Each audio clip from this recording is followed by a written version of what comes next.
सुनो भरत भावी प्रबल बिलखि कहो मुनिनाथ, हानि लाभ जीवन मरण जस अपजस विधि ये पहले से निश्चित हो चुका है, उसको नहीं टाला जा सकता। जिस दिन इस शरीर की मृत्यु होनी उस दिन होनी ही है, चाहे 50 करोड़ लोग विनय करो तो 5 सेकंड नहीं बढ़ाया जाएगा। ये अगर बढ़ाया जा सकता, आप विचार करके देखिए, तो जिनके पुत्र भगवान श्री राम हैं, उन माता कौशल्या को विधवा क्यों होना पड़ता? क्या वो अपने पिता दशरथ जी को, लेकिन आयु खत्म तो खत्म, पक्का समझो भगवान ने भी ऐसा। तो इसलिए हमें लगता है कि हम जब तक एक दूसरे से मिल रहे हैं तब तक हम इतने बलवान हो जाएं, अध्यात्म बलवान हो जाए कि हमें किसी और की जरूरत ही न पड़े और हम अपने अनुभव से इस माया के पथ को पूरा कर लें। ये जरूरी नहीं है कि हमारा आपका साथ बना ही रहे, ये बिछुड़ेगा। यहाँ का नियम है, ये संसार का नियम है, हम आप एक साथ बराबर नहीं रह सकते।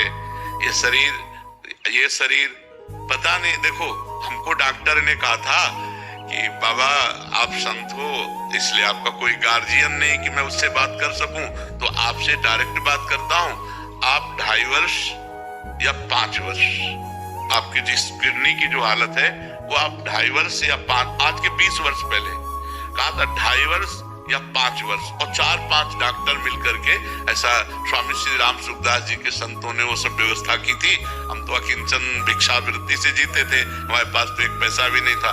तो उन्होंने कहा कि आप 2.5 वर्ष या 5 वर्ष, तो मुझे कुछ भय नहीं लगा, मुझे लगा कि बहुत कम समय में भगवत प्राप्ति हो जाएगी। 2.5 वर्ष में या 5 वर्ष में भगवान मिल जाएंगे। 20 वर्ष हो गए, ये भगवान के विधान को जाना नहीं जा सकता। अच्छा, कई बार ऐसे झटके आते हैं कि हम भी इनको बोल देते हैं कि देखो तुम लोग अब सब अपने संभालो, कभी भी हमारा शरीर छूट सकता है, ऐसी परिस्थिति आती है। और फिर 1-2 दिन में 3 दिन में तो हम ये समझते हैं कि आप लोगों की प्रार्थना इन झटकों से हमें बचा रही, जो पूरे भारतवासियों की प्रेम की भावना है। ये गिरे गिरे फिर एकदम बिल्कुल संभल जाते हैं, लेकिन अंतिम तिथि को नहीं टाला जा सकता। जो अंतिम तिथि है उसे नहीं टाला जा सकता, वो निश्चित है, वो हमारी भी समझ में नहीं है और किसी की समझ में नहीं है। वो जब आएगी तो किसी की प्रार्थना काम नहीं करेगी, उसमें जाना ही। अगर ऐसा होता तो बड़े बड़े सिद्ध महापुरुष हुए हमारे भारत देश में, और लोग प्राणों से भी अधिक प्यार करते थे, वो क्यों जाते?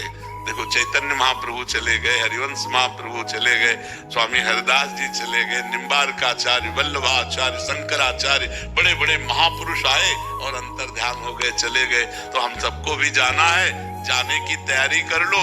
जो पहले से तैयार न थे पछता पछता कर चले गए। हम सबको जाना है, जाने की तैयारी बस करनी है। खूब नाम जप करो, पाप कर्म को इसी जन्म में भस्म कर दो, नया कोई पाप कर्म न करो। स्वागत होगा भगवान के दरबार में आपका कि आपने मनुष्य जन्म लेकर अपना काम पूरा कर लिया।